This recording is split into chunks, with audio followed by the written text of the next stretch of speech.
What is shaking, everybody? Friday, you know how we like to do Fridays. First, let's start off by thanking our sponsor, Fieldwork, the official non-alcoholic beer of your San Jose Sharks. So for whatever reason, you want the beer taste, but you don't want the calories, you don't want the extra octane, Fieldwork non-alcoholic beer, your official non-alcoholic beer of the San Jose Sharks.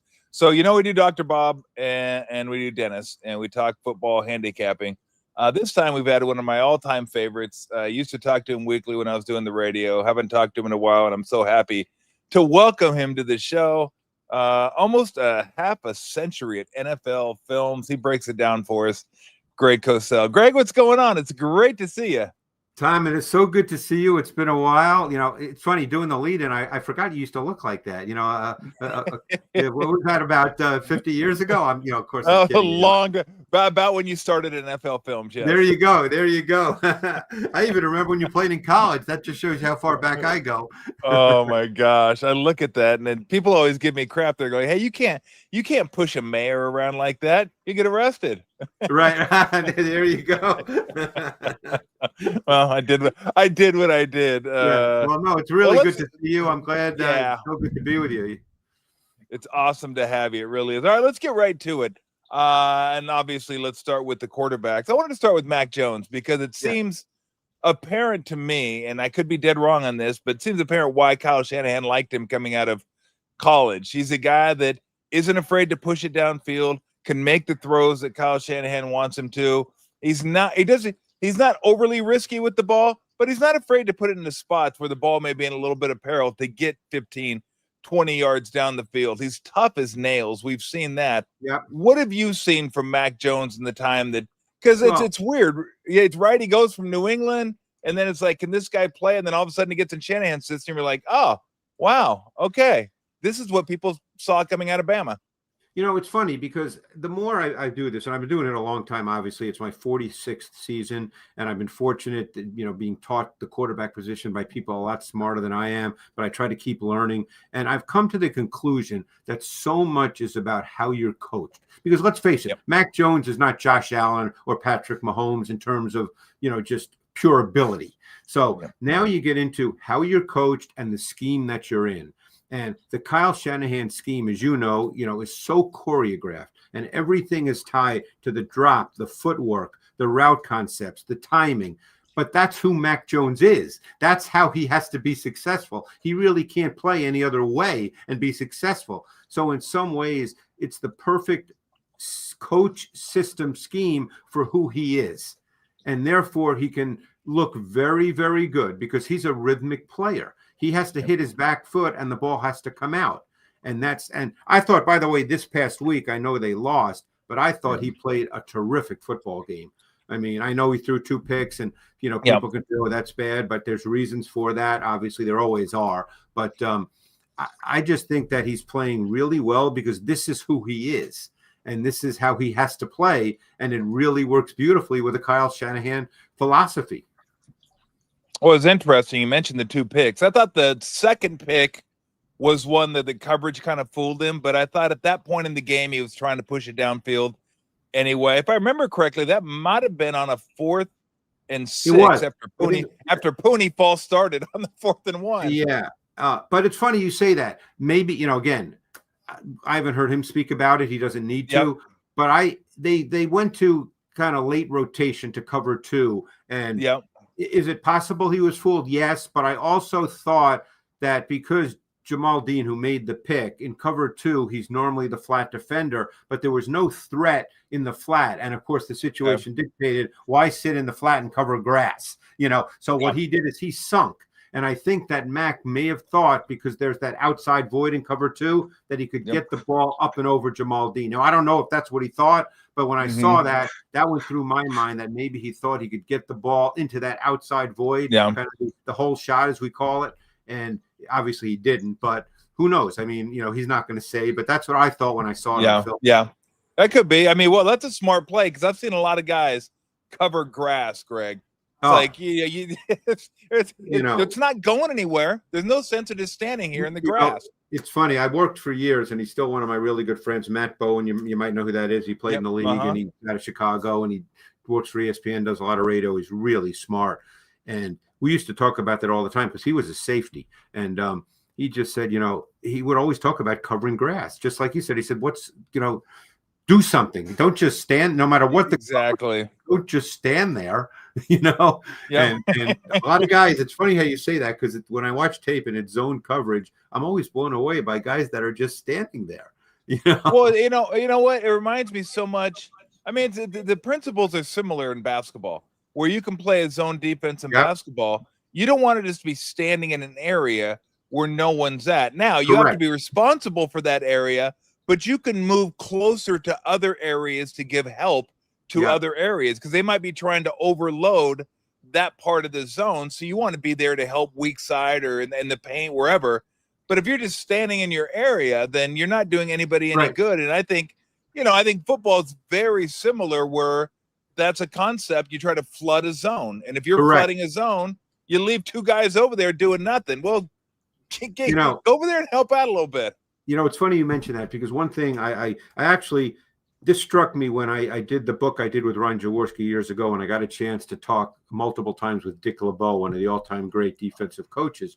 Yep. And, one of the things that people don't think about with football, but they see with basketball and hockey, for instance, is football is still a game of confined space. It's a bigger field. So when you're watching the game, you don't think of it as confined space because you can't see all 100 yards. When you're watching basketball, for the most part, you can see the whole court. When you watch hockey, you can see all the ice. So you know immediately, oh, there's a certain amount of space.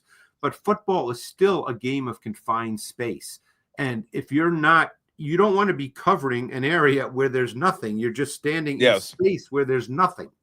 And it always strikes me. And of course, that has a lot to do with how past games are structured and put together and how zone defenses are structured and put together, because there's always stress points in a zone defense. And obviously, offenses are trying to get into space and voids because there's always voids.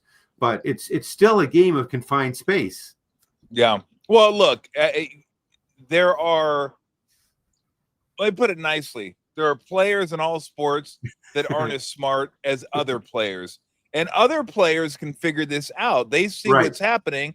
Some players are like, you tell me what to do, I'll do it. But they can't think outside those parameters, where other players have that instinct to be able to play and know what they're doing without putting their team at risk. Anyway, let's but that's a great point. Some guys just see it. I mean, look, you played basketball. There's guys, without getting into, obviously the great ones, the Larry Birds of the world, the Magics, they just saw Wayne Gretzky in hockey. They just see it differently than your average person. Yep. No, Chris Mullen, I played with, just saw the game differently. It slows down for him. They just see things. I mean, like Fred Warner. Unfortunately, the Niners won't have him for the rest of the year, but he's a perfect example of that. That made me so sad. It's funny. I've been doing this a long time, as you know. So, I'm jaded, I think, in a good way, in the sense that I don't overreact. Wow, that's the greatest thing I've ever seen, or that's the worst thing I've ever seen. I'm not, I've seen a lot. But when Fred Warner got hurt and I saw that just like, because he's one of my favorite players to watch just because of the way in which he plays the game. He plays the game exactly the right way. Not that he needs me to say that, but just someone who's done this a long time, watched a lot of film, he just does it the right way. I agree. It was just such a bummer to watch him go down, and not just because of all the dominoes that are falling for the Niners. It was like, that's a guy you tune in on Sunday to watch. Like, just everything about him is a reason to watch the Niners. And now you're not going to be watching him this year. But I wanted to get to the running game. That's a staple of Kyle Shanahan. Run the football and run successfully. It doesn't matter who's out there. They run it. They have not run it with a damn this year. Is how much of that is just poor line play? Maybe they don't have the threats to go downfield, so everybody's jamming up close to the line of scrimmage. What have you seen in their lack of ability to run the ball? Yeah, I mean, again, without knowing, I'm not charting all the offensive line in each play like Chris Foster is, and our coaches are. So what I might say now, maybe if he was listening, he'd say, "Oh, you're wrong." That's possible, but I think the interior three of their O-line has not played particularly well this year. I think Pooney is going through a little bit of a second year, kind of welcome to the NFL. It's not the same, it's just and he'll get through it because he's a good player. But, he struggled a bit last week for sure against Tampa. I think he struggled. I don't think Brendel's having, he's been a really nice player. He's not the most physically gifted player, but he's been a very, very smart player. I don't think he's playing at the same level. And then at left guard, they're playing the rookie Connor Colby from Iowa, who I think is playing like a rookie. Some good reps, some poor reps. And I think that's to be expected. But I don't think there's anything wrong with McCaffrey because we've seen him when he gets some screen passes, get out, and he looks fine to me. I know a lot of people want to say, gee, what's wrong with Christian McCaffrey? I don't think there's anything wrong with him. The one thing that hasn't showed up as much this year, and I don't have a brilliant answer for this, Tom, but, they have not gotten to the perimeter in the run game with the same success they've had in the past. And I don't have a brilliant, profound answer for that, but it's there on tape. They're just not those perimeter runs are not doing what they used to do. Yeah, well, I'll give you one possible explanation. George Kittle's been out. And if That's George a great Kittle's in there. No, I basically should have said that. And see, it's funny you say that because one thing when you have a great tight end as a blocker, and I'm not sure people think about the run game like this, but offensive linemen do. When you have a tight end that can one-on-one block a defensive end or an outside linebacker in a 5-2 front, one-on-one now. He doesn't need help. That changes everything about your run game. And I'm really glad you brought that up. I should have said that. I was just thinking about the interior. But that is a big, big deal. And from what I understand, he'll be back this week. Yeah. That's why we did the show forever together. You help me, I help you. Right. And I think that's part of the goal line problems too. Yeah. They don't have a rushing touchdown. You have a guy like that down there who's a threat, not only in the passing game, but a blocking game. So it'll be fun to see him back on the field and hopefully Pearsall soon and hopefully Purdy soon. And man, you want to talk about a match. I know they've had a lot of injuries. I mean, it's a shame about Pearsall. I really liked him, as you know, from when we, did the show. And he was coming on clearly looking like a really good player. I mean, they need these guys back. I guess Purdy, I don't think it's supposed to go this week either, right? I think it's Mac Jones again, from what I gather. From what I've read, yes, but I guess Purdy was limited. He did practice, but he was limited. So I'm not sure. We're all limited, We're all limited.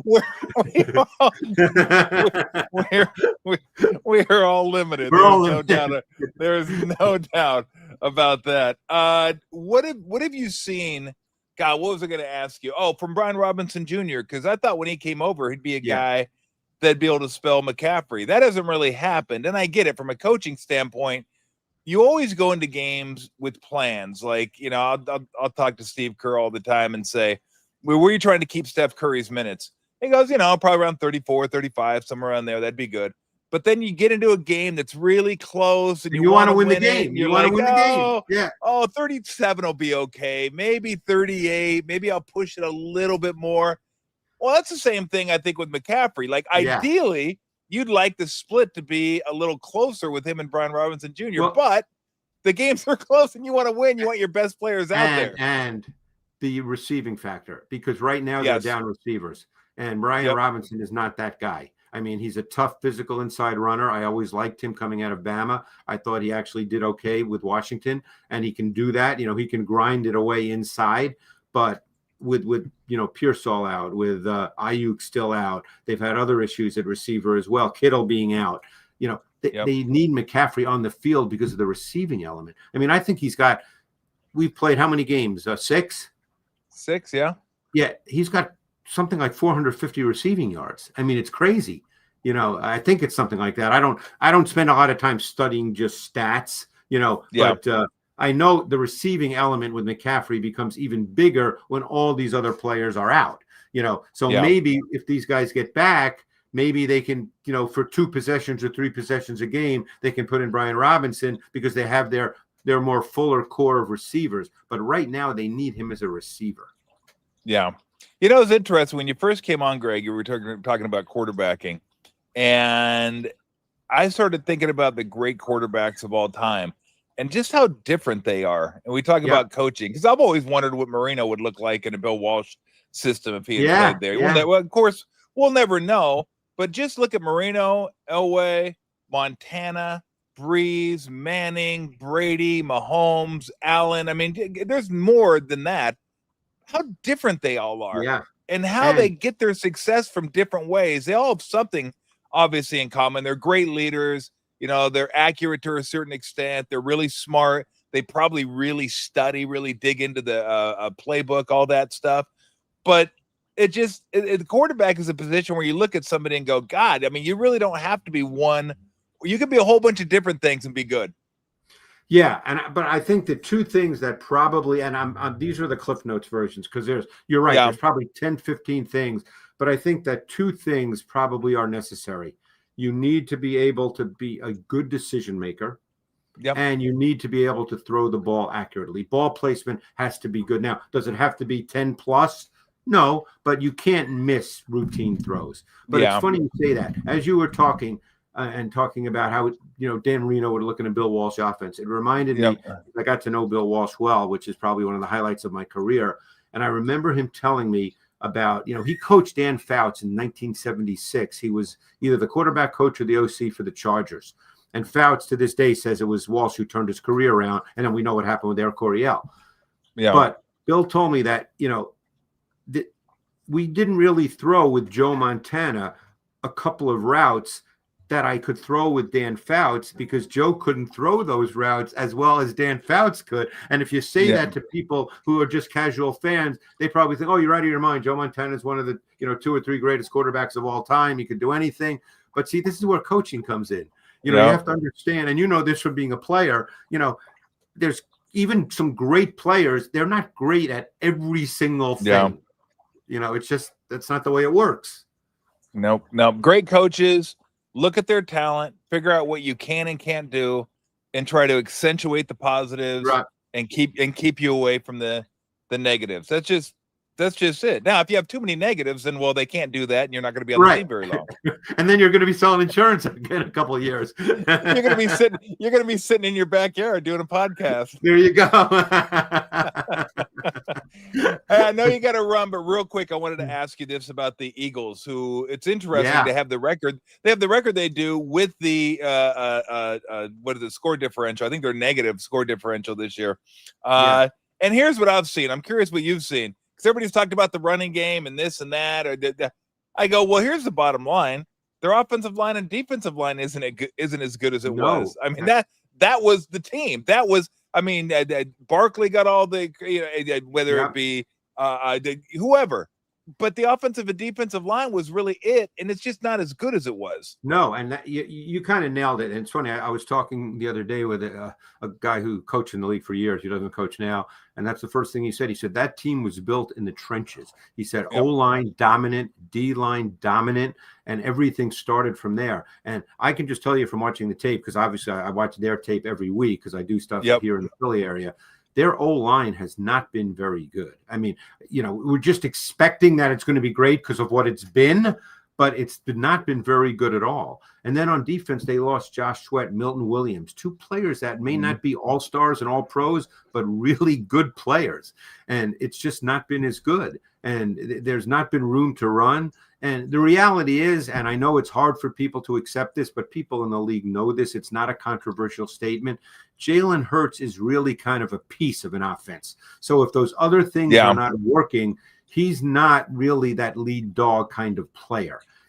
And like I said, people don't understand that because he's won a Super Bowl and he's been in 2 of the last 3, and he's a good player. That's not my point. Just like we were talking, he does certain things really, really well, but other things he doesn't do as well. And when the team isn't functioning as a team, he's not the guy that can lift it up.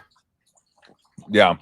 All right, you're my boots on the ground there in Philly. How people feeling about the Sixers this year? I haven't quite. When does the NBA season start? Is it this coming week? Next week. Yep. Mm-hmm. Yeah, that's when I'll start to take notice of things. I'm not even sure who's on the roster right now. I mean, they had so many injuries last year. I thought maybe they'd call you up to see if you were available. Please, they're not that desperate. They'll bring in a cadaver before they bring in me, Greg. God, I mean, they were playing, and some of those guys. Look, you know how it is. Some guys get a chance, and even if they're not draft picks or they're not thought of highly, they go out there and they play, and they're good. No, all those guys are good. Well, we'll get a feel for it. Embiid will give you 50 games whether you want him to or not. That's about what. That's about Well, what we'll see how all for. that goes. You know, it's been tough. I mean, unfortunately, he gets hurt a lot, and you know Yep. how it is. If a main guy gets hurt and you're not sure when he can play, how much he can play, God, that's got to be hard on a coach. No doubt. If he wants to play, a lot of different factors that are going on there in Philadelphia. But I do like Nurse, and I think if they're healthy, they could surprise in the East. Greg, it's so much fun to have you on. It's so much fun to talk to you. Tom. This was awesome. Well, you take care. Have a great holidays and everything, and maybe we'll catch up down the road somewhere. But again, I really appreciate your time. Hey, well, you know what? The Super Bowl's out your way this year. Hopefully, I'll get to see you for sure. Oh, that's right. We might be over there, and if we're over there, we'll definitely hook up there. Yeah, it'd be great to see you. Yeah, for sure. Well, all right, Tom. This was awesome. Thank you, Greg. I appreciate it. Thank you, man. Right. I appreciate it. There you go. The great Greg Cosell, NFL Films, 46 years NFL Films. I mean, I love talking to that guy every single week. It's so much fun to talk to. This is like, I don't know what's going on here. We're not raining, but this thing's like dripping on me. Hey, I don't know what water is on there. I mean, I guess it's dew. Is dew on the canopy here? I don't know what the hell's going on, but there's something happening. Dr. Bob's going to be joining us shortly, and we'll get into some college games. And Dennis Ranahan will join us. We'll get into some NFL games. Already 1-0. Dennis had the Bengals last night, and I did go with the Bengals against my better judgment. I did. I told him no more Bengals, no more Titans, and everybody seems to want to play the Titans and Bengals. That's the thing.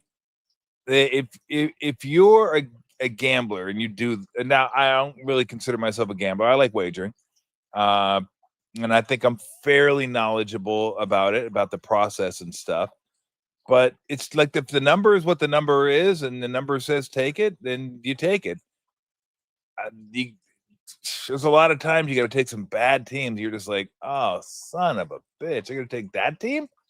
That team's god awful. I don't want to take that team. But yeah, I didn't watch it, so I was out last night. Birthday, Lori took me to surprised me with a little Shoreline concert. We saw the B-52s and Devo. It's been a while. I don't know if I want to say I saw Devo way back when, but I can't guarantee that. But Devo is super cool. I love Devo. They're so odd. I got a cool documentary on Netflix. You haven't seen it. It's pretty good stuff. I actually watched that when I was over in Germany. We're over in Germany. We're like, hey, a Devo documentary. When do you get some downtime? Let's grab a couple of beers and watch the Devo documentary before we go out for the evening. So that was kind of fun. Seats were good. And what is it about concerts? There you go.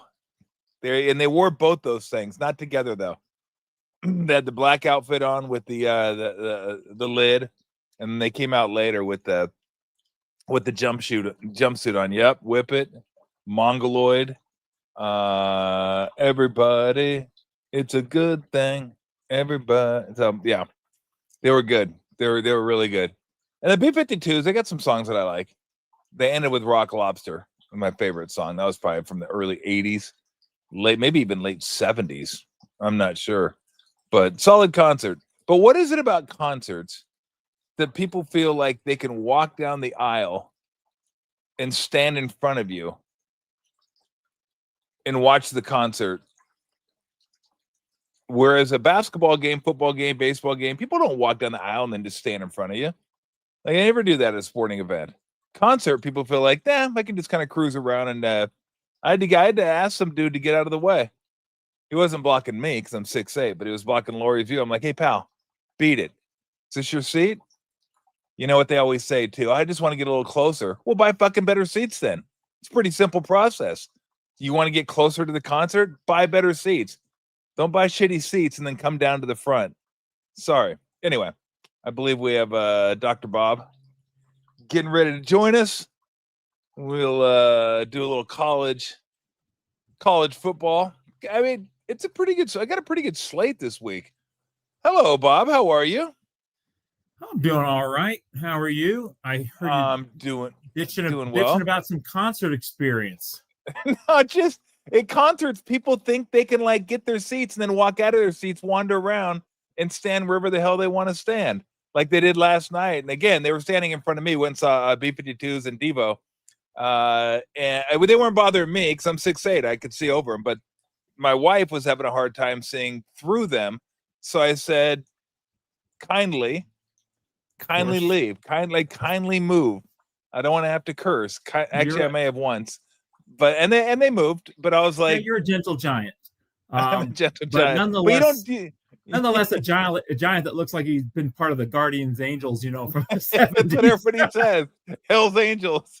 Hell's Angels. That's what it is. Hell's Angels. Yeah, there you go. But that's what I was saying. Nobody does that in sporting events. They don't do that. Nobody leaves their seat in a sporting event and just stands in front of somebody to watch the game. But in concerts, everybody feels like, for whatever reason, it's okay. And I did tell them, because everybody always says, well, I just want to get a little closer. I'm like, well, fucking buy better tickets then. If you want to get closer. That's a simple. It's easy. Very Spend simple. more money, get closer, and you can see the band a little bit better. Anyway, let's get to some football games. Bob Stoll, drbobsports.com. I always say, if you want to be a smarter college football fan, pro football fan, go to the website. It's a ton of free stuff on there. There's some leans on there. I think we're going to get to a couple of those today. Those have been profitable over the years. Obviously, the paid stuff where you get the strong opinions and the star-rated plays, but the leans are great if you're just a casual wager. Maybe you want a lot of volume. Maybe you just want to see if his opinions line up with your opinions. Well, you can go there and be a smarter football fan. It's drbobsports.com. All right, let's go to one of those games that we were talking about. One of the games that'll be worth watching this week, Ole Miss visiting Georgia.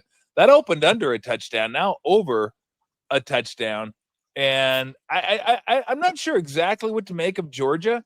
I mean, they didn't look great in the first half against Bama. And look, this is all relative because Bama's a good football team. Looked much better in the second half. They looked dead in the water against Auburn. You should never look dead in the water against a Jackson Arnold quarterback team. That should never happen. And then Arnold fumbles at the goal line. It's like somebody turned on a light switch, and the game was completely different the rest of the way, and Georgia dominated the rest of the way. Haven't seen as much of Ole Miss this year, so I'm curious to get your thoughts on this game. Yeah, the line I think went back down to 7, but it might. Oh, it did. Okay. Yeah, it might pop back up to 7.5. These teams are actually pretty even from the line of scrimmage. I wasn't impressed with Gunnar Stockton, Georgia's quarterback, last year when he got in, and I haven't been that impressed this year. I mean, they're a better than average offensive team, but just half a yard per play better than average, which works out to maybe like 3.5 points better than an average FBS team offensively. It's not really what you expect from Georgia. They run the ball okay. He's okay as a passer. He doesn't really stretch the field as much as past Georgia quarterbacks have. But Mississippi defense doesn't get the credit they deserve. I mean, they were really good last year. They lost a lot of guys to the NFL. They're good this year, too. They're 0.7 yards per play better than an average defense. So Mississippi's defense is better than Georgia's offense. So it really comes down to the other side of the ball. Mississippi has maybe not the offense they've had the last couple of years, but they still have an elite offense. They've always had that in their Lane Kiffin. They're 1.4 yards per play better than an average offensive team, averaging 7 yards a play. Georgia been pretty much the same as that defensively. They're 1.3 yards per play better than average defensively. So these teams really, it's just strength against strength here. And these teams are really close overall from the line of scrimmage. Now, Ole Miss likes to run the ball. People think, oh, they got this wide open Lane Kiffin offense, but they've always run the ball more than they've thrown it. That's not going to work against Georgia. Georgia defends the run better than any team in the country. And the way to beat Georgia is their pass defense is not that great, actually, just a little bit better than average on a national scale. I don't think Lane Kiffin is going to just run the ball into a brick wall. I think he's too smart and probably realizes, like, hey, as much as I like to run the ball, no one runs the ball in Georgia. And there are stupid teams that try to do it, and they just don't get away with it. I don't think Lane Kiffin will do that. I think they're like, all right, we have the advantage throwing it. Let's throw it. So I think so there is a way to beat Georgia, and I think Lane Kiffin will do that.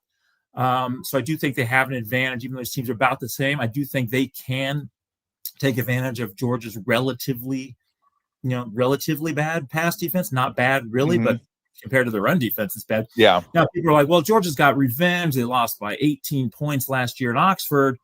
Revenge is not always a reason to bet a game. In fact, Georgia applies to a 56-116 against the spread revenge favorite situation. So they're actually in a negative revenge spot. There are such things as that. I think, basically Mississippi has confidence. They beat them last year. Yeah. I think they feel they could probably beat them again.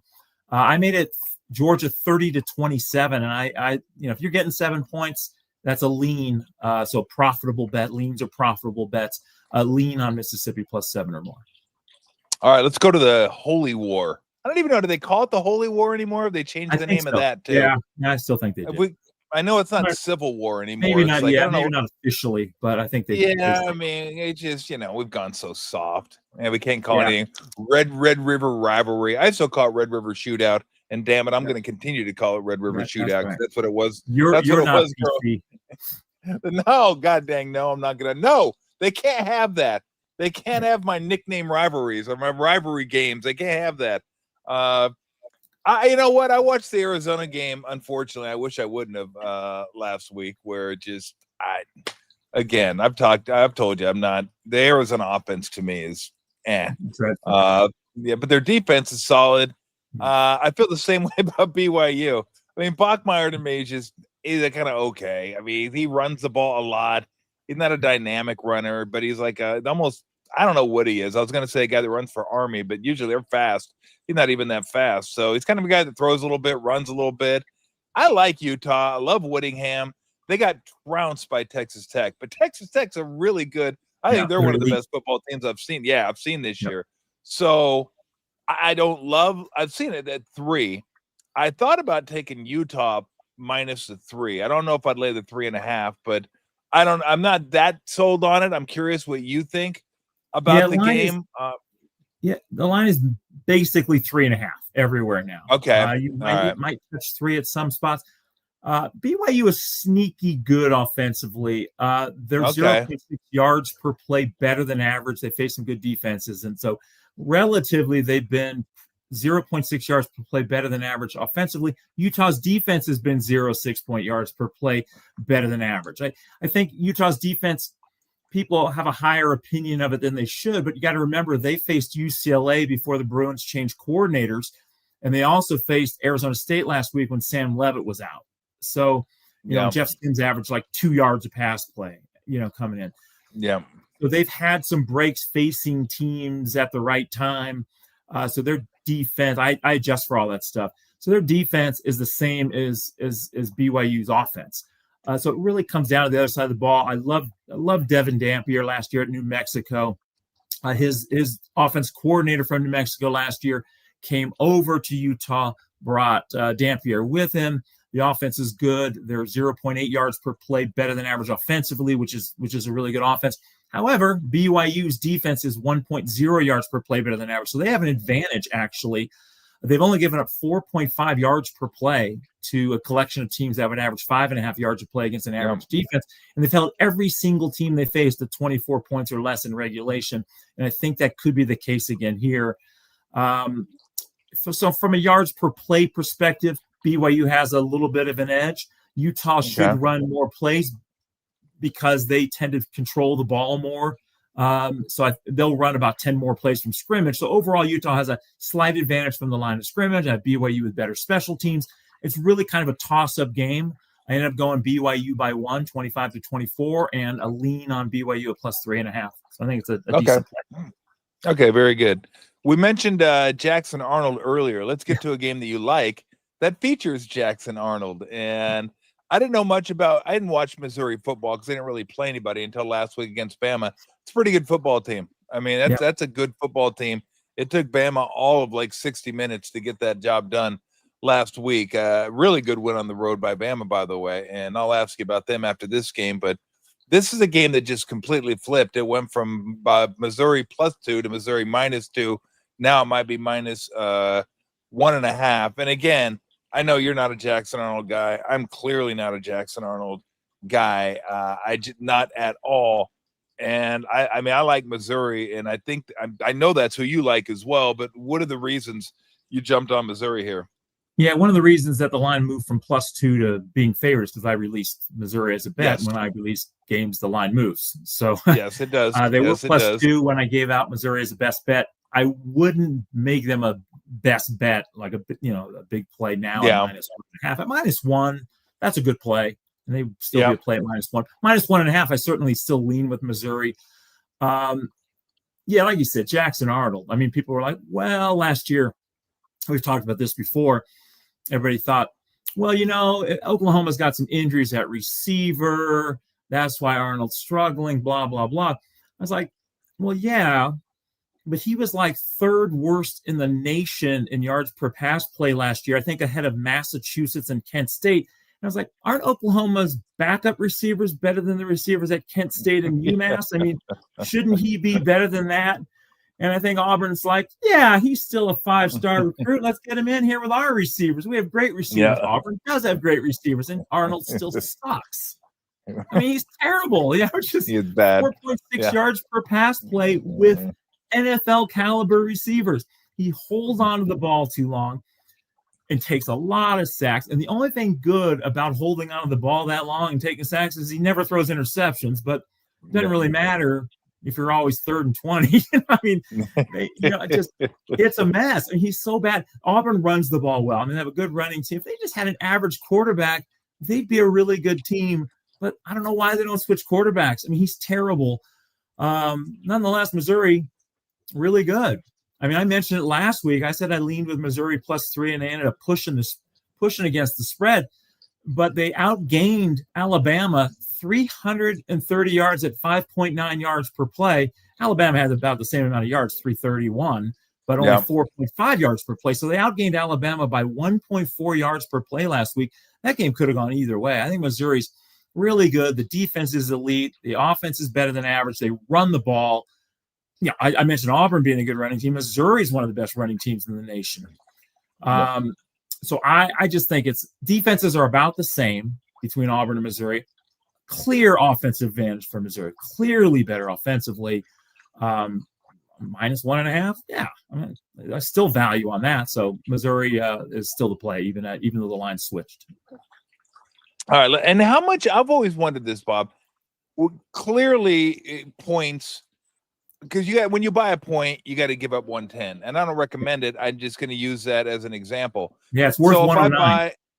It's worth 109. Yeah. So okay. So what is going from one? If the book allows you to do it, it's probably not good for you. Think about it that way. Well, that's what I always say. When we go to Vegas and there's a new table game, I'm like, you think they're doing that for us? No, they're not doing that for us. They're doing that for them. Everything Vegas does is for them. They don't do it for you, period. But I do it for you. I do it for you, Tom. Yes, you do. I know you do. And thank God. I appreciate it.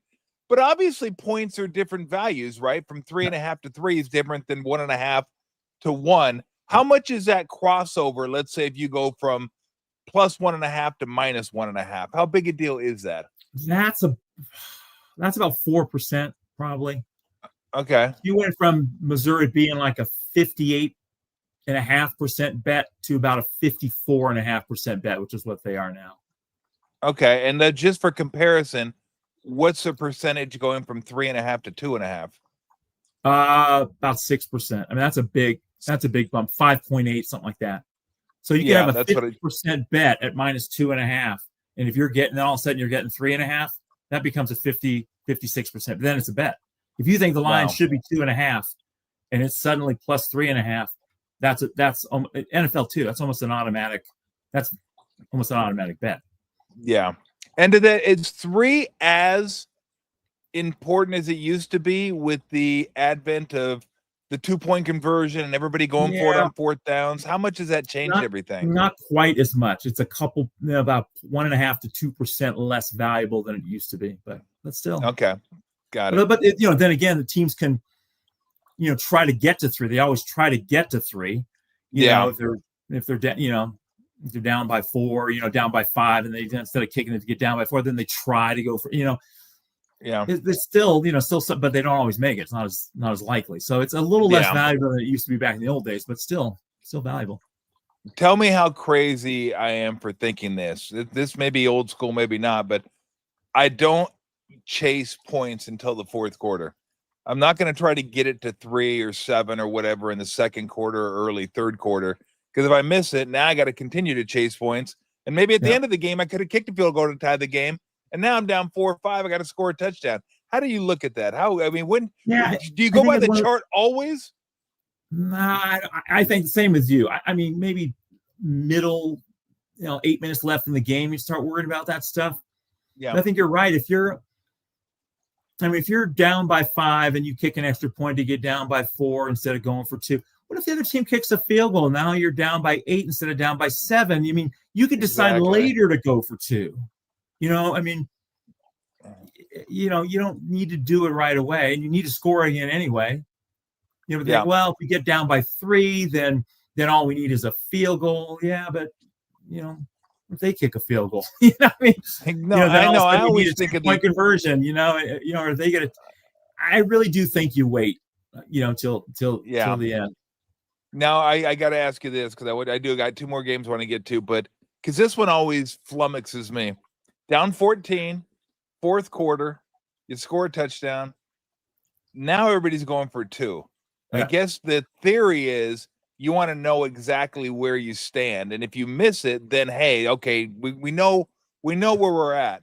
I'm like, yeah, but why don't you just go for 1, and then if you want to win the game at the end of the game, you can go win the game, but you have the choice to tie it without going for a 2-point conversion. I that one I don't get, but how do you see that one? I think the theory is if you score 2 touchdowns, down by 14, score 2 touchdown, kick extra points, you go to overtime, then it's a coin flip anyway. By going for 2 and making it, you really put the pressure on the other team. Now you just need a touchdown, and there's no tie, there's no overtime. I think it is the way to do it, honestly. I mean, there's guys that study this stuff. I think that is a smart play to go for 2 first. And like you said, you want to win the game. You either make it now or make it later, but you don't go to overtime, because overtime's even at least you put it in your hands rather than flipping a coin. They get the ball first and score a touchdown, and you don't even get a chance. So I think that's what coaches like, is it's in our hands. We either make the 2 now or we make it later, but we're not going to overtime. Yeah, I think that's what I'd go for it later. I wouldn't go for it sooner, but whatever. Yeah. Let me get to the Tennessee-Alabama game, the 3rd Saturday in October. Alabama, I don't know if they've been a different team since Jam Miller's come back. Look different. They've looked different to my eye. Maybe they're the same. They got a great receiving core. Williams, isn't even the guy. Bernard's really the guy that Simpson goes to. Simpson's been really good, and they've kind of jumped. They've jumped not only right back in the playoff picture, like squarely in the playoff picture. How do you see this one? I mean, 8 seems like a lot of points, but when I looked at it, Alabama seemed to be the side to me, but I'd probably be just a watch game. I think it is a watch game. Jam Miller's only averaging 4.6 yards a run, so he's not like he's making a difference. I mean, they haven't really been able to run the ball that well with or without him. But Ty Simpson looks great. I mean, I think Florida State, even though they lost the last 3 games, Florida State is a very good team, and I think they're going to crush Stanford this weekend. Yep. So losing at Florida State in game 1, first of all, Florida State, I think, is still a very good team. The only really bad game they played was last week. When they lost to Virginia, they totally outgained Virginia, and they lost the next week. They relatively played well in that game. It was just last week's game that Florida State did not play well.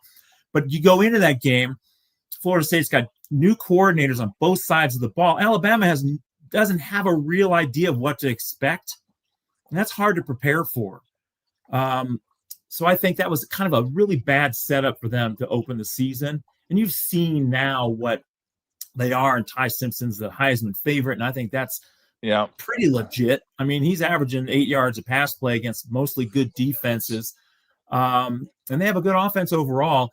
The problem, also pretty good defense. The problem with Alabama. I mean, they have a really good pass defense. But the last 3 weeks against SEC teams, Georgia, Vanderbilt, Missouri, they allowed 7.3 yards per running play the last 3 weeks. I mean, it's just been Wow. Missouri could run it, Vanderbilt ran it, Georgia ran it on them. I mean, Josh Heupel loves to run the ball. He's a lot like Kiffin. I mean, you think wide open Tennessee offense, but they also run the ball more than they throw it. And I think, great, we'll run the ball. Why not? Why are we going to throw into Alabama's secondary, which is really good when everyone's running Alabama? Let's just run the ball. So I think Tennessee will be able to move the ball. Tennessee's got a really good defense too. They're kind of misled by Tennessee's allowing 32 points against FBS teams so far this year. But there's a lot of plays being run. I mean, there's a lot of possessions. There's an extra 2 possessions a game because Tennessee's pace on offense is so fast. So the 32 points a game they're allowing, mostly to pretty good teams, is a little enhanced by the 2 extra possessions per game that their opponents are getting. Tennessee's only given up 5.1 yards per play, which is better than average. They've faced teams that would average 6.3 yards per play against an average FBS defense. So they're very, very good defensively. And also they played Syracuse when Angeli was the quarterback. So, they face some good offensive teams, and I think they have a really good defense. So I think it's going to be a good game. The math came out Alabama by 8. I mean, that's what the line is. I don't really see an advantage here one way or the other.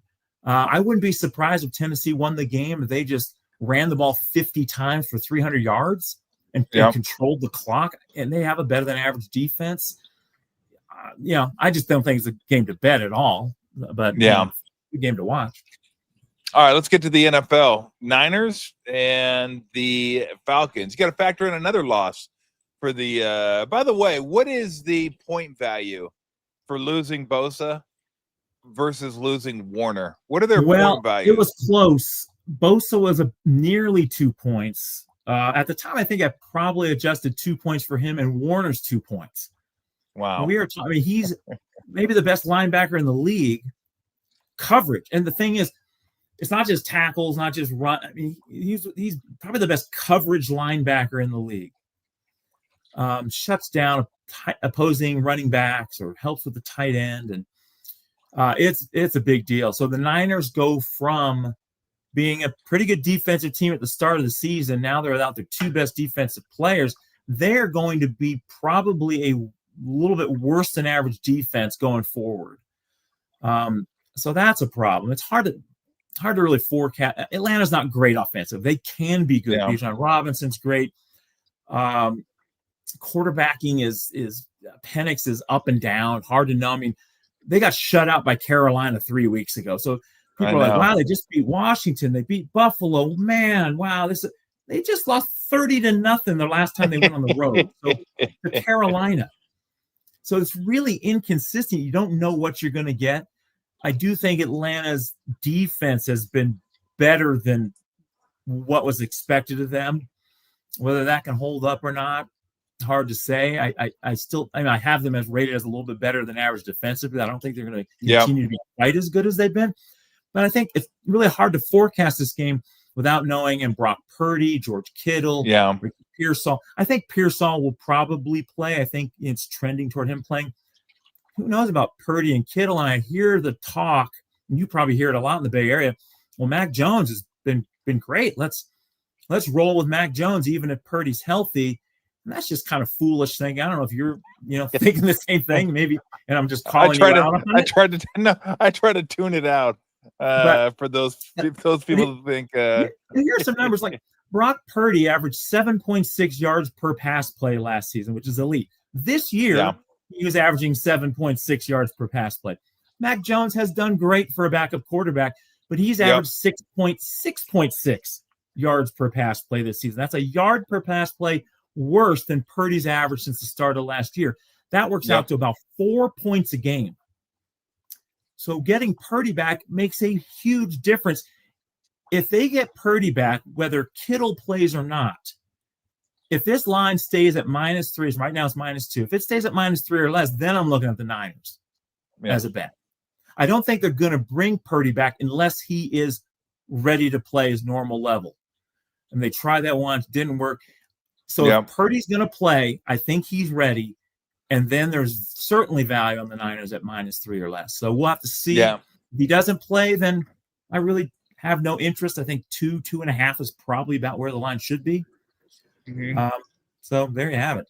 Yeah, Nick Wagner, VS fan, just said that's what it looked like. They were both limited in practice, but is trending toward Purdy sitting one more week or sitting another. It doesn't say one more week. So Mac Jones that's playing. That's what the spread is saying. That's what the market's telling you.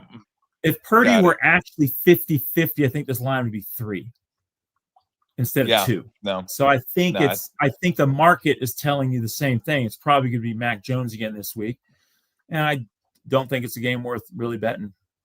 Yeah, no, I agree with you. And for those people that think Jones over Purdy, again, I try to tune him out as fast as possible. I just can't. I can't be infected by that silliness, Bob. Yeah, I'm a serious human being. You are very serious. Hey, real quick. When you lose a coach mid-season in college, this isn't. I mean, I'm talking about James Franklin. I'm not asking particularly about the Iowa-Penn State game, but when coaches get fired in college mid-season, what does your data bank say as far as how that affects teams? Anecdotally, don't have the hard numbers, but I've been doing this for 38 years. I think this works in a few different ways. I think the first game, those teams tend to cover. The same thing is the first game after an NFL quarterback goes out. The team also tends to cover because the defense suddenly is like, we really need to step it up this week. And they get fired up. The defense gets fired up and rallies around the backup. That lasts for usually 1 week. And then reality sets in. So I think you get the same thing this year. What? UCLA? We're good all of a sudden, And almost every team that's had a fired coach has come out and been better right away. It hasn't been the case for Oklahoma State necessarily or some of those teams. But I think teams with, like Penn State has legitimate talent. I think actually you may or may not, you've read my stuff enough to know I'm not a Drew Aller fan. No. And I think him going down, because he doesn't throw the ball down the field. The offensive coordinator is a genius. He made the Kansas offense average 40 points a game for 2 years. I mean, with Bean, and Daniels at quarterback. Daniels is fine. He might be an NFL backup or something like that. But Bean ran that offense great. Like everyone runs that offense great, except for Drew Aller, who doesn't throw the ball down the field. Maybe the new quarterback for Penn State will start actually running the offense the way it's supposed to be run. I wouldn't be shocked at all if Penn State started really scoring some points. Maybe not against Iowa or Indiana or Ohio State, who they have the next 3 weeks. But if they get through that onslaught, if they can average 20 points a game against those guys, when they start playing the back end of their schedule, they're going to start lighting it up. I have a feeling. So we'll see. It's all relative, but I think Penn State's offense could be better going forward relatively than they've been with Aller. So we'll find out. And I should end every segment that I do with Dr. Bob with these words of wisdom for everybody out there. Unless you have a really good reason, don't bet against Kurt Signetti. There you go. I should end every show with that. You did. I did not have a good reason. I just bet it because I wanted to, and it was in Oregon and their former Pac-12, and I got what I deserved. At least I knew I was done at the end of the first quarter. I go, this game is over. There's no way they're covering 7.5 or 8 points. Not going to happen. So look, I got what I deserved. I knew what I was walking into. I walked into it anyway and got my ass kicked. So there you go. Yeah. I'm passing along the wisdom to the people out there. You have the knowledge of my database telling you he's 74% lifetime as a head coach against the spread. You're swimming upstream. Why do that? And I said, screw that database. I'm going to go do this. This is going to be one of the 30%. Guess what? It wasn't. No, and it wasn't even quite. It wasn't even close. And there's the site right there. If you want to hop on drbobsports.com, a lot of really cool stuff on there. College football, NFL football. Again, there's a lot of write-ups on a lot of the games. There's a lot of leans on there. And go to the free analysis. A lot of free stuff. So go there, become a smarter football fan. Again, even if you don't wager, it's good stuff. You just become smarter about the sport. So always appreciate it, Bob. Go ahead. Yeah, I was going to say, a lot of people, and I've heard this from some people who don't even bet, but they found out that my NFL write-ups are super detailed matchup. There's a lot of matchup analysis on the NFL a lot of stuff. And they go, man, I use this for fantasy. Like, oh, I just found out that this team is number 3 in the league in defending slot receivers. Oh, well, maybe I'll sit my slot receiver who's playing that team. You know, there's a lot of really good detailed matchup analysis on the NFL write-ups. So even if you're into fantasy, you might pick up a thing or two each week just reading those write-ups. So that's a great point. Stuff. No, that's a great point because a lot of people into fantasy. Again, read, learn, enjoy. Bob, have a great weekend. We'll do it again next Friday. All right, buddy. And don't bet against Bob. Signetti. Appreciate it, man. Don't do unless you have a good reason. And I don't. No. Those are the words I'm going to end every show with. See you, Bob. All right, man. I did it anyway because I'm an idiot. I really am. Our next guest, Dennis Ranahan from Quox High Sports, PigsFootball.com with the dramatic chair turn. He's like the Godfather. He's like the Godfather. Turns his chair into the camera. I just have to. I got it written down because I want to make sure I get it accurate, Tom. Okay. I don't consider myself a gambler. I just bet on games. Tom. Yes, Tolbert, exactly. 10-17, exactly. 25. Now here's what I think of gamblers as people that are trying to make a living at this, trying to win a decent amount. I just try not to lose too much, and that's why I have guys like you on, guys like Dr. Bob on, and I try to mix those in because I do like to handicap games myself, but I also know my limitations, and when I've done it myself, I end up losing because my impulse control is pathetic. So I have a finite number of games that you give me, and that Dr. Bob gives me, and then I'll mix in a couple myself. Like last week, nobody recommended Oregon. I go, hey, let's try Oregon. When that game started, I looked at it and said, well, I'm going to agree with Tom here. I'm taking Indiana. So thanks, Tom. Yeah, you should. You should. Remember, if you don't have a good reason, don't bet against Kurt Signetti. And I didn't have a good reason, and I did anyway. But, this is more kind of a game, the Niner-Falcon game, that I agree with Bob with the numbers. But I think this is a game that I see more when we talk about motivation and we talk about a team everyone needing to be at their best and knowing they need to be at their best or they're going to lose. I kind of see that. You lose a game in Tampa, no shame in that. I lose taking over the interview now. It's like she's doing the handicapping. So no shame in that. They could have lost that game whether they were healthy or not. But now you come back 4-2. You don't want to be 4-3. Atlanta's coming up a huge game against Buffalo at home, Monday Night Football and everything. And the Niners know that everyone needs to buckle this thing up because if now they got to compensate for the loss of Warner.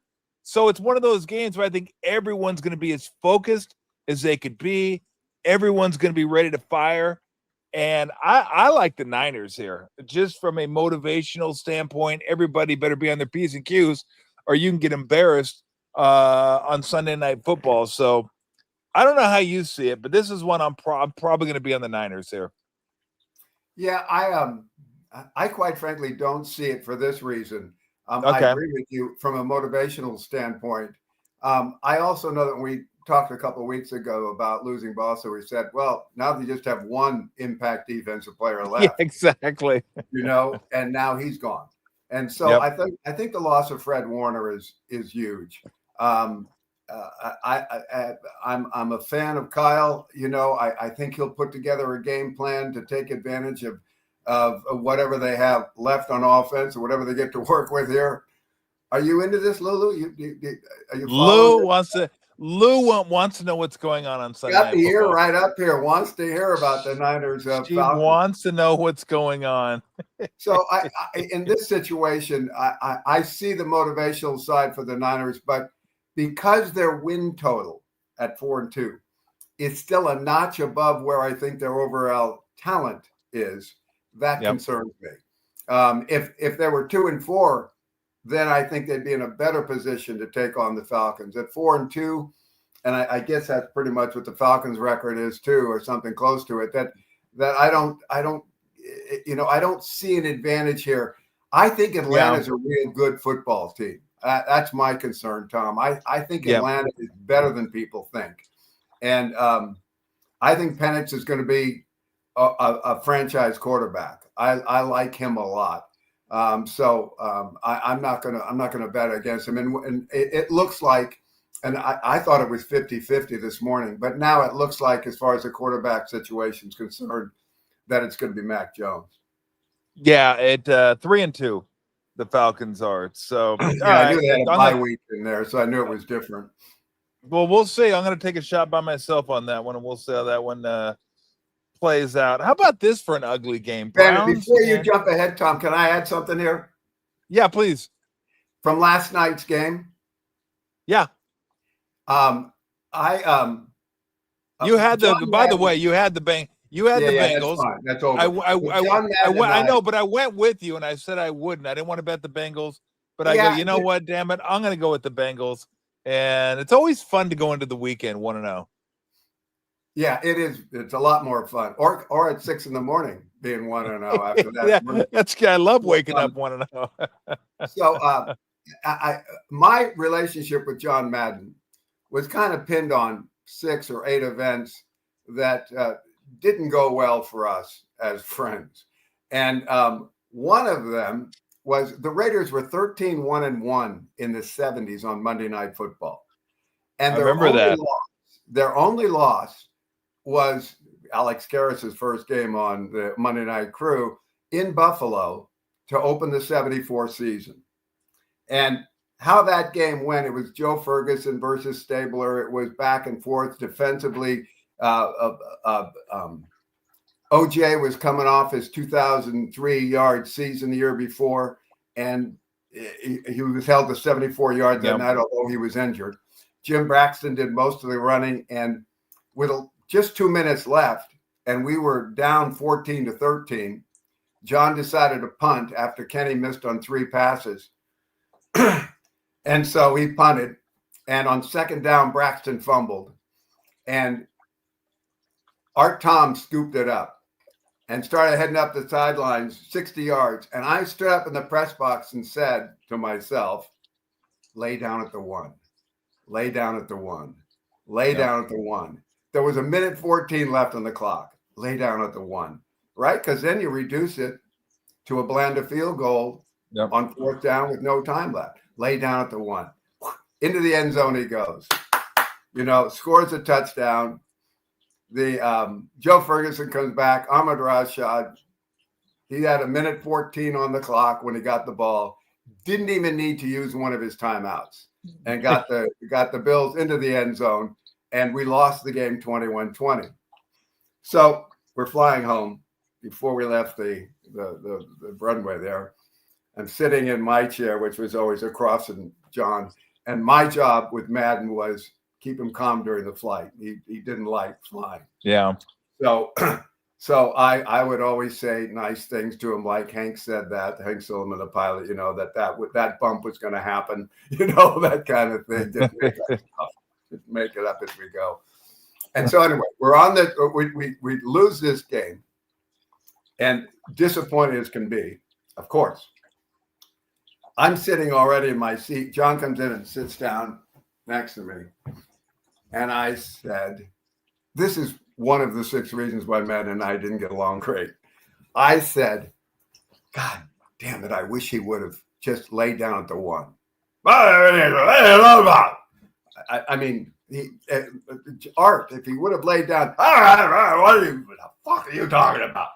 And, and I realized this guy just lost his opening game.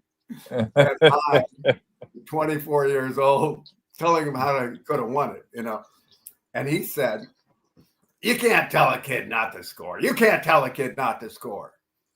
And I, stepping one more foot forward into this mess, should have. You had to do it, didn't you? I said, "We could have won."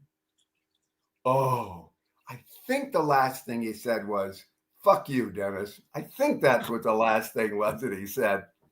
Sounds And very then bad. the plane started to move.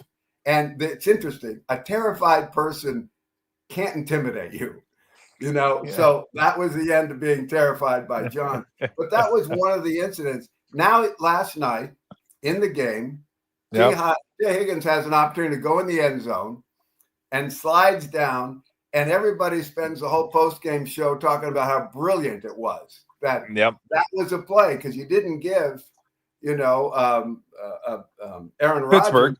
Rodgers 2 minutes to come back and score a potential winning. If you would have gone up by 6, and you would have probably gone for 2, so it would have either been 5 or 7 that you would have been ahead. Yep. But you didn't open that door up. You reduced it to a field goal. Now, if the field goal would have been missed, it would have been a different post-game interview going on, and what they would have said was he could have scored the touchdown, it didn't, and it would have been different. But so I'm sitting here, 50 years later, saying, "See, John, see that's what I was." And they do that routinely now, And as T said in the post-game interview, it was coached into him. In fact, before they took the ball in the last series, they said, "If you get open and you're in field goal range, go down. Don't go in the end zone. Go down." At the 5, they actually said at the 5. I'm trying to look around. Lulu. I'm bad. I can hear you. You know what? It's getting close to 2:00. So Lulu's like, you know what? So anyway, you notice how common that is that they do that. Yeah. And yet it was one of the few points I could point out where John and my relationship went south. But, well, you know what? Maybe they should point out, hold on to the ball until you get across the goal line. Maybe that's one they can point out too. The Colts have done it twice in 2 years. It's unbelievable. I know Taylor did it last year against Denver. Turned the game against Denver last year. That was going to put them up, and they never scored again and gave up 30 points and lost to Denver. And then against the Rams in a nip and tuck game. Yeah. If I was Mitchell, a coach, I would say take the ball back to the bench. Do not spike it. Do not give it up. I want the ball in that bag after you score a touchdown. You know what I would do? You know how Notre Dame has the play like a champion and they touch it before they go out into the field? Yeah. I'd make sure you cross the fucking goal line with the ball. Touch it and go on the field. It's unbelievable that you got to actually tell players this. It's incredible. It's incredible that that's something as a coach you would think, what? I got to tell these guys this? I got so much stuff I need to convey to the players, and I got to tell them this too? Last year, the running back got loose. It was a fine play, and he got loose and went up the sidelines and went in and let it go. But this play, this year against the Rams, tremendous catch. Yep. Would have gone down as with Beckham and everything else. It was a great catch. And he broke it, and then now he's the ball. And then DeMarcado basically caught. I mean, there's a lot of stuff that happened in that game, but they're going to be up 28-6 against Tennessee. That game is over. And that started the dominoes. And then Arizona did what Arizona does. All right, let's get to some more games this weekend. I'm glad you brought that up, though, because T. Higgins, I remember seeing Stanford do that. Of course it was Stanford against ASU many, many years ago. They're one of the first teams I saw do that, and I go, well, of course Stanford's doing that. They're smart. They know what they're doing. They're not going to run into the end zone. I think they were up 1, and they didn't want to score because then ASU could come down and score, get a 2 and tie them. Run out the clock. So they just tell they just said, kneel to the 1, and boom, we're done with the game. God, I'd really like to take the Browns this week against the Dolphins. I know it's a rookie quarterback. I know the weather's not supposed to be great up there, which is perfect because the Dolphins never play well in any kind of weather. Tua hasn't been great this year anyway, but in weather, I'm sure it'll be even worse. I don't know that I love laying points with a rookie quarterback.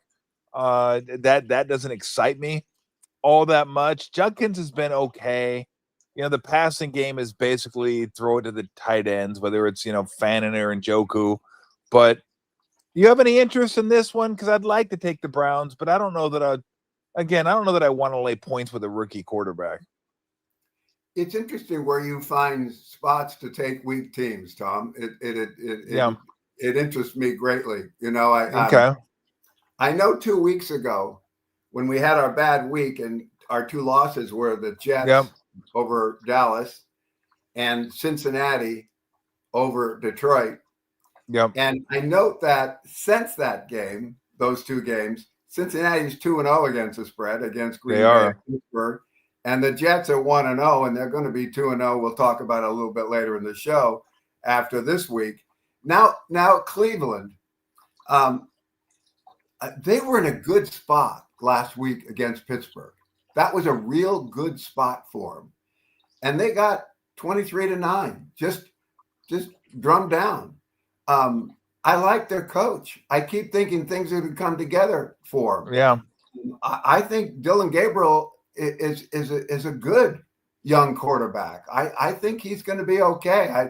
I'm not sure he's a franchise guy, but he's the kind of guy that can win you some football games. Yeah. He looks to manage the game well. But I'm not interested in Cleveland. Yeah. Why? Sometimes I ask myself when I'm on a team like Cleveland or something, I say, is there a better chance to take Cleveland than when they're a favorite? Yeah, that would be yes. Yeah, that would be yes. That would be the answer to that's yes. Well, I mean, the damn. The Dolphins were up 17 points over the Panthers on the road a couple weeks ago and got drummed. So they did get up by 17 points or whatever, the 17-7. They did. There's two sides of this stuff. The Dolphins were within a step out of bounds of beating New England. They've been right on the cusp. This Dolphins team is lower middle, but not bad. Just lower middle. Yeah. And Cleveland has not proven to me that they're not bad. Baltimore has one win, 41-10 over Cleveland. That's right. I just this Cleveland team, and do you think they're watching Baker Mayfield and his success in Tampa Bay going, isn't that the guy we drafted? Yeah. Who's quarterbacking us here? I know I'm going to hate asking this, but because I really don't want to take the Titans this week. Maybe I do. I don't know. I know I don't. I'd like to go against the Patriots. That was the one loss they had last week. I was on that too. That was the one game I really liked. That was my favorite game of the weekend. The Saints over the Patriots. Yeah, and they ended up losing. They're close, but not close enough. So offense kind of shut down in the second half. This week, Patriots back on the road again, facing, and I would imagine there's probably an extra half point or so thrown into this spread because it's a quote unquote Mike Vrabel revenge game coming back to Tennessee. I don't even know how much that plays in. That matters. I know Tennessee's terrible. They didn't deserve to cover against Arizona. That was more about the Cardinals just being the Cardinals. But 7 points is a lot of points on the road. And you're going to go back-to-back road games now. Again, there's a piece of me that's like, just take the Titans and be done with it. There's another piece of me that goes, oh, do I really want to take the Titans? The only way I'll take the Titans if you say, I'm on the Titans. And I'm really hoping you're not on the Titans. Are you on the Titans? I think it was 1984. Uh-oh. I had a friend who was a client in Boston, a real gambler, not you and I betting on games, a big time player. Got it. Time player, and he had experts that he used for different sports, and I was honored to be his NFL guy. But he had a baseball guy that he swore by. He said, "This is the man. This is the man." And professional gamblers, baseball is their game. That's the one more than anything. We know that college football and pro football are the most wagered on. but the professional gamblers, baseball is their game. In any case, that year, and I think it was 84, that year his guy was hooked on the Pittsburgh Pirates. He said the Pirates are the team. He said the Pirates are the team. And the Pirates lost every day. They lost every day. Now there's value in the line, Tom told me, another Tom. Yeah. Tom told me there's more value now. We're getting 320. I'm ready to do, and the Pirates killed him. And put the gambler's relationship with this guy out because of that season, because he just said he never got off them. He never got off the Pirates, and it cost Tom a bazillion dollars. So I tell you that because the Tennessee Titans are doing the same thing to professional gamblers the last 2 seasons. I look at this, and I was on the Titans in the opening game last year. They were my top pick against the Chicago Bears when they became the first team ever to give up a 17-point lead without having their opponent score an offensive touchdown. The only time Will that's Levis. happened. And after the game, their coach said, if we just punted every time and never worried about putting our offense in the field, we would have won. Exactly. So that starting with that game, and I bet them a couple more times last year. I thought they were in good spots. They let us down. They got a couple wins for us this year. They beat Denver against the spread. Was it the Titans that beat the spread on opening day? They got us that way. But then I said, that's it. I watched and I look at the numbers and I know who the public's betting on, and they're betting against the Titans every week. And I know who the wise guys are betting on, and they're betting on the Titans every week. And I think it's the 84 Pirates. That it ain't going to happen, And so change coaches, have at it, rookie quarterback. Oh yeah, that's it. I mean, last week I couldn't believe that they were all over the Titans. The line went down to 3.5 on the Raiders versus the Titans. And I kept looking at saying to Kevin, I want to take the Raiders here. Yeah. But they've won 4 in a row and they're favored, and that seems weird. Weird or not, give me the Raiders. Well, the truth of the matter is the final score was 20-10. So you say, okay, well, the Raiders won by 10. They covered the 3.5-point line. Yeah, in other words, they were a score away from giving that one away too, to a real bad Titans team. So I'm not on the Titans. I'm not. You have that rule where I'm not on the Bengals. But I'm not on the Titans. I'm good. They're going to have to show me something before I step into that. No, that's where I'm at. You got to show me first before I. And trust me, I remember that game last year because I like that game. You like that game, so I go, great. This is perfect. Take Titans against the Bears. They were in great position, going to cover. And then anybody who's not a Titans fan, who wouldn't normally watch Tennessee Titan games, got really familiar with how awful Will Levis is. Just god awful. There's a reason he's not there anymore. I don't even know if he's in the league anymore, but oh my God, this guy, just hold on to the ball, throw it to your own team, and then punt the ball. You'll be fine. He couldn't do it. Bears came back and won. It was inexplicable. It's like colorblind. It's like they look at the wrong colored uniforms. There's a guy open. That's a defender. Oh my God. Great mayonnaise commercial though. Not a good quarterback. All right. Well, let's get to the Jets game this weekend as they play the Panthers. Love the Jets. Okay. Let's all right. Let's hear it. Yeah. Well, here's the situation with the Jets is they go to London and we had them, and they get minus 10 yards passing, pass for 45, get sacked for 55. It's beautiful. Less than 100 yards rushing, 8 first downs, 7 first downs for the whole game. And that's all people are talking about is, so we went from them being favored over the Cowboys and bet on by both the public and the wise guys thinking, oh yeah, this is their spot, to going against Denver and 13-11. We had 7 points, easy, right? Yep. I mean, it always stayed right there. We got that first turnover and kicked a field goal to take the lead. but at the same time, you're sitting there watching that offense go, oh my goodness, And in the words of Brian's son, just punt. Don't even try that. Don't run a play. Just punt. Put the defense back out there.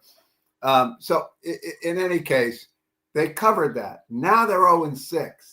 One more skinny branch out there. The only undefeated, the only winless team. And as I've said it in the past, it's tough to be the last undefeated team. And it's just as tough to be the last winless team. There's a way that doesn't last too long. Those two things get equaled off. The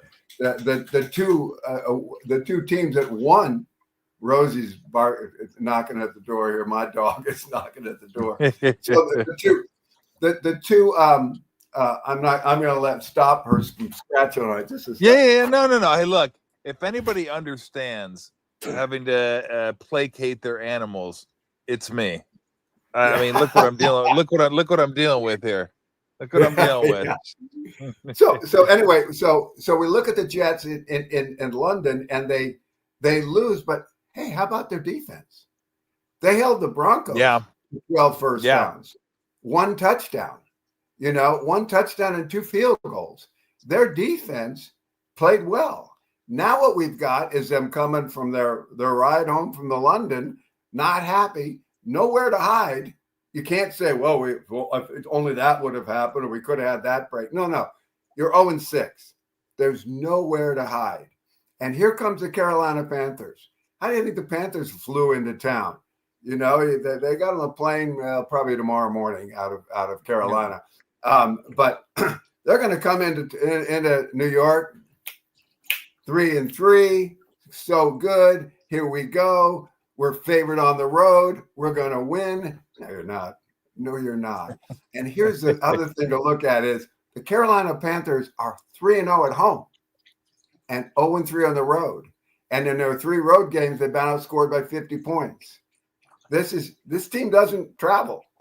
And the Jets are at home and, New York. God, hopefully somebody's coached up Aaron Glenn on how to coach. Between now and Sunday. I mean, what are you doing at halftime? Just let the clock run out. Don't even throw a Hail Mary. At the least throw a Hail Mary. You're 0-4. Do something. Don't just walk off the field. I mean, come on.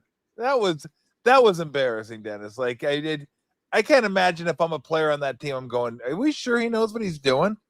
Like, what are we doing here? And they did a fake punt before that.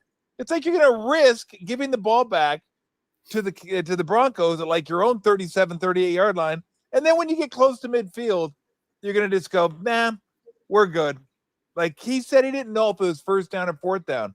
So you're going to let the clock run out on first down too? Oh, God. So I agree with you. I like this play. I'll probably go with it, but he does not inspire a lot of confidence in me. And I hope that hasn't affected the team going forward. Like, what do we do? Does this guy know what he's doing? Oh, you mean this isn't a good team? Is that what you're saying? Well, it's not a good team, but it's I gotta at least believe my coach knows what he's doing.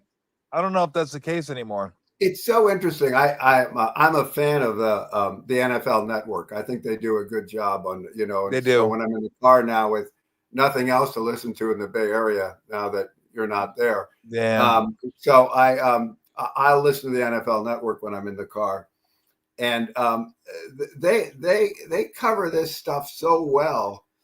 And I was going to make a point there that I've already forgotten, but it just it's oh yeah, I know that I was going to say they do camps at the beginning of each season. They go in and they do it, and their Jets camp sounded like Fantasyland. I mean, Aaron Glenn is the second coming.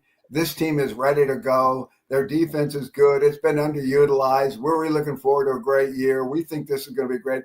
This is the first time Justin Fields has ever really had a team that is totally committed to. Well, I think the Bears were committed to him, but they didn't mention that day, But and so I listened to that and went, boy, that's a lot of enthusiasm for a team that doesn't win. And so far that's been the side of the equation that's shown up more than anything else. But They won for us last week. They're going to win for us this week. All right. Before we let you go, I'm going to let you choose either one more game you're interested in, or you can talk me off of the Saints, who they're my team this year that I feel like I want to bet them. And we had them last week. We lost last week. I might want to come right back at them this week. They're not good. I know that, but I think they're better than people think they are. I think Rattler's better than people think he is. I think they got 2 running backs now with Kamara and Miller. And there's something about the Saints that I look at and go, I wonder if they're still a little undervalued. And I'm still not quite there on the Bears yet, although I'm kind of warming to them. But, Caleb Williams is still kind of hit or miss with his accuracy and stuff like that. He doesn't run the ball. He doesn't use his legs as much as maybe I think he should, but whatever. Any thoughts on this game? Or if not, you can pick one that you find we'll do this interesting. As far as the Saints are concerned, they were in a great spot last week. They were. That was a great spot. And we really lost it on 2 plays. We lost it by giving up the touchdown at the end of the first half. Didn't need to do that. Didn't need to give up a 40-yard pass for a touchdown, And the other one was 5 minutes, 34 seconds or so left in the game. And we get a first down at the 50-yard line, and we're down by 5. So there's still enough time that you're going to kick a field goal if you get in a field goal range. It's not like you have to go for the touchdown yet. If it's a field goal range, you're going to cut it to 2. And they fumble. He makes the first down and then fumbles, and then the other team comes back and scores. And so those 2 plays is what took us out of the thing. Well, that's my concern is I wonder if the Saints will always have a play in them that takes away a win. I think they're the right side of this play. So if I need it, as I say, bus stick out of Bakersfield on this game, I'm going to take the Saints with the short spread against the Bears coming off their big 25-24 win, on the road over Washington on Monday night. Yeah. So that's the side to be on. But now I'm going to bet on Rattler on the road with a 1-11 lifetime record. Maybe not. And the Bears are coming. The Bears are that far away. If Caleb Williams continues to develop, Ben Johnson, those were the 2 big hires right off the Detroit staff.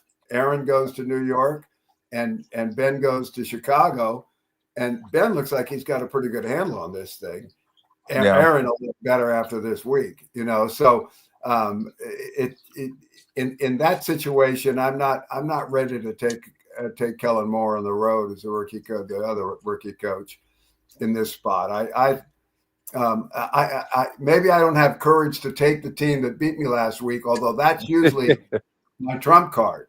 As I said with the Jets and the Bengals, whenever I look back at a season when it's all done, and I go, well, look we thought they were going to win that day, and they didn't, and then they win the next 4 weeks. It's like, exactly. Boom, boom, boom, there it is. And where am I the next 4 weeks? Well, I'm worried about what they did 4 weeks ago. No. So I'm not going to back off the Saints because they lost last week. But I think it was interesting. It was against New England, who we thought we had in a real tough spot. And now New England stretches that rubber band 1 more week. And so, we'll take Tennessee over New England. Is that what it is this week? Is it Tennessee New England's playing? Yep. Yeah. Well, no, we don't want that, So anyway, so I'm not going to be on this game unless I see something break tonight. If 74% of the public is on Chicago and the line drops a half point, I'll be on New Orleans. Got it. And again, any other games you want to get to that kind of pique your interest? I love a bunch of them this week. I love. All right, give me one. Give me one. I don't want you to give out all your games. Let me see if I can give you. Here we go. So on Monday night, right? Was it Thursday night? I should say. When the New York Giants were upsetting the Philadelphia Eagles a week ago Thursday. Kurt, Al Michaels' partner there, was it? Yeah. Al Michaels' partner, Kirk Herbstreit. Yeah. good announcer, good guy. I'm sure. I don't know him personally, but it seems like a really good guy. From in any case, he gets excited and says, "Now we don't want to overreact to this, but Jesus, the kids won 3 games in a row."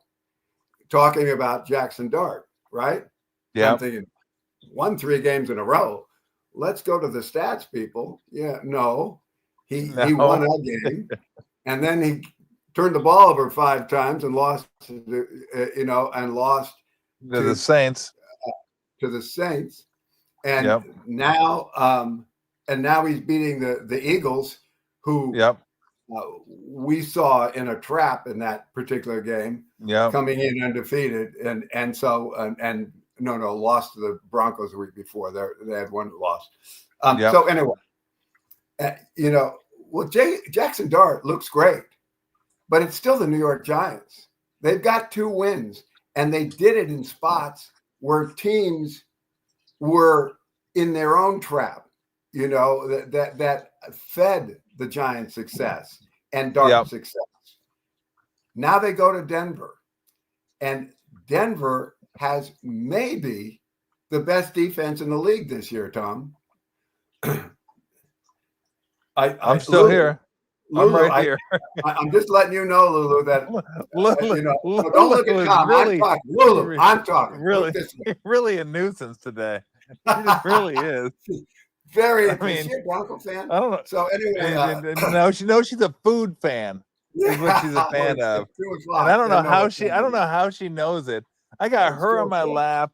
I got a damn bunny over here chewing a pillow. It's a whole zoo over here. I don't know what's going on. No, they haven't killed anything lately, thank God. There must have been a family of field mice around here because they got 3 of them in 2 days. And they got a lizard yesterday. Yeah, they got a lizard yesterday. Covered wagon going through town that the Indians took out. The cats are not pacifists at all. So anyway, now you got Denver at home. Yeah. Who knows now that the Kansas City Chiefs are not going away. And they're tied with the Los Angeles Chargers, who have lost a couple in a row, barely got by the Dolphins last week. And so we're in a situation where Denver's just going to handle them. Denver's inspired to play a rookie quarterback at Mile High Stadium. Give me an inspired defense with an offense that only got 12 first downs last week. This is 34-3. This is easy. This is when I say easy, I don't mean it's easy to bet on or anything. I just say this is not a game where I think we're going to be, gnawing at our nails, for the day.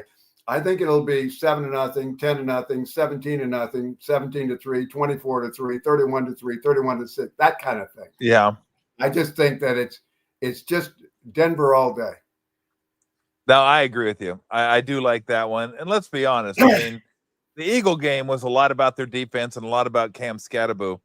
Jackson Dart's been fine. He's been okay, but I think a lot of it is it's not Russell Wilson. It's like anything other than Russell Wilson, people are going to be like, "Oh my God, he's been amazing. He's been fine." And that it's for a rookie, he's played fine. But yeah, I agree with you on this one. I think Denver needs to get right, and I think being back at home will help him do that. Well, have a good weekend. I gotta go feed this. I mean, she's like, again, I think you saw more of her during this segment. I'm not going to say whether that was a benefit or not, though, Tom. Well, it probably was for you. For you, you got to look at the better end.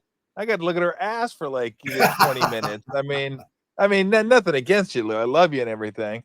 And here's the bunny sitting just right over here. It just, again, I don't know what's going on. The bunny usually doesn't come and hang out with me.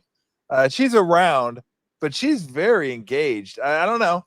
Maybe she likes the Broncos too. She seemed to be very interested in that wager. So we're going to see. I'm going to ask her. I'm going to consult with the bunny after the show and see where she's at. But she's a menace right now. Oh my God. Have a great weekend. Again, it is picksfootball.com, Quad Size Sports, and much like Dr. Bob, a lot of really good material on there. A lot of breakdowns of the games, write-ups of some of the games, explanations. And I tell people that even if you're not a wager, If you're not a gambler like me, you just wager. I'm gonna get that slogan on a T-shirt. I'm glad you brought that up. I'm not a gambler. I just like to wager. I just bet on games. I don't gamble. I just wager. Well, your phone message, when you call your number, it's there. It says, I don't like to bet. Well, you said, I said if I was a betting man. That's right. If I was betting, and I might be, I'd bet on the latter. Yeah, I guess I kind of stepped in it on that one. Oh well, what are you gonna what are you gonna do? I can only think so clearly with Lulu on my lap for the last half an hour, begging to be fed. So again, it's Quackside Sports, pigsfootball.com. If you guys want to go check it out, Dennis would appreciate it. And I just think it'd be fun for you guys if you're football fans to go check it out. Dennis, have a great weekend. Let's get some more winners. We already got one in the bank this week, and we'll look forward to doing it again next week. Thanks a lot, Tom. Good talking to you. Thanks, Dennis. I appreciate it. Say goodbye, Lou. You hogged up all the interview as it was. Literally, the bunny's down. I don't know what the bunny's doing. We have like little lanterns that Bunny's taking off the table here and nibbling at. It's a zoo. Real quick before I go, fucking Dodgers. I'm just so tired. And they don't even have anybody to hate on the team. Muncie's kind of hateable, but they seem like cool dudes, but it's the Dodgers. I'm just tired. And when you have that type of pitching, you're not going to lose. I mean, the Reds did a better job against them offensively. That's because they had such big leads. They put their bullpen in. The starting pitching has been just insane. I think they've given up 10 runs in 9 games. 10 runs in 9 games. That's what the Dodgers starters have given up so far in the playoffs. The Dodgers are 8-1 in the playoffs. So, and they just got Ohtani going today. Nobody has that. I don't know when the last time a team has had that. This type of starting pitching. Maybe it was the Phillies team that the Giants beat. Who did they have on that team? They had Halladay, Oswalt. I think Cliff Lee was on that team. Joe Blanton may have been a starter on that team. I'm not sure. But I want to say those were the big ones. Or maybe there's one I'm missing. Oswalt, Halladay, Cliff Lee. But nobody has the starting pitching they have. Nobody. I mean, Ohtani. You're up 3-0 and you can go to Ohtani. Glasnow, I think, has given up 1 earned run in the playoffs. Yamamoto's given up a few, and Snell's given up, I think, none. Maybe 1. It's embarrassing. They're not even hitting. They're averaging 3 runs a game, I think, over the last. I think I added it up. If you take off the Red Series, go Phillies, Brewers. I think they have 21 runs in 7 games. 3 runs a game. They've given up 18. And that was with an 8 spot to the Phillies in the 1 game they lost. So if you take out the 8 spot, that's 6 games. They've given up 10 runs. You're not beating that team. And they haven't even done anything offensively once they got by the Reds. So I guess everyone's going to be a Blue Jays fan or a Mariner fan, one or the other. At least that's going to be a series. It is a series. Blue Jays starting to hit now. God, Vlad is on fire. That guy's incredible right now. He's fun to watch. So anyway, I think are both games today? I got a Warrior game tonight. Our last preseason game, Warriors Clippers, and we'll do a little of that on Monday. We'll talk to Brent, and then we'll do a little preview. Not a comprehensive preview. Just I'll give you the teams, what I think of them, and who's going to be. And I think the Warriors have a shot this year. Real quick, somebody asked me this. Yeah, look, I mean, it's ridiculous. Somebody asked me about the Warriors, like, are they legit championship contenders? Yes. Are they favorites? No. Are they contenders? Yes.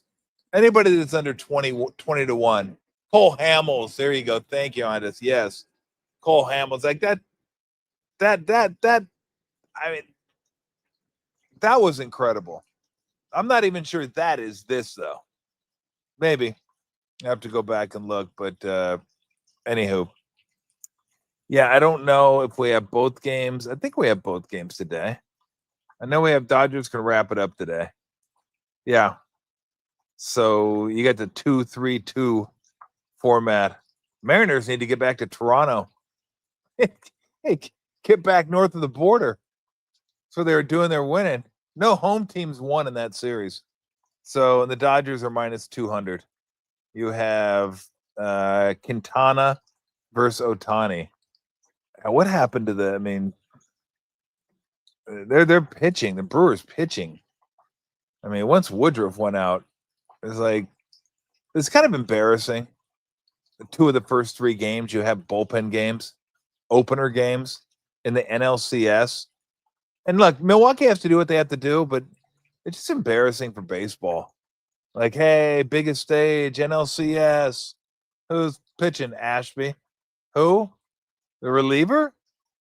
You're gonna do it 2 out of 3 games? Not a fan.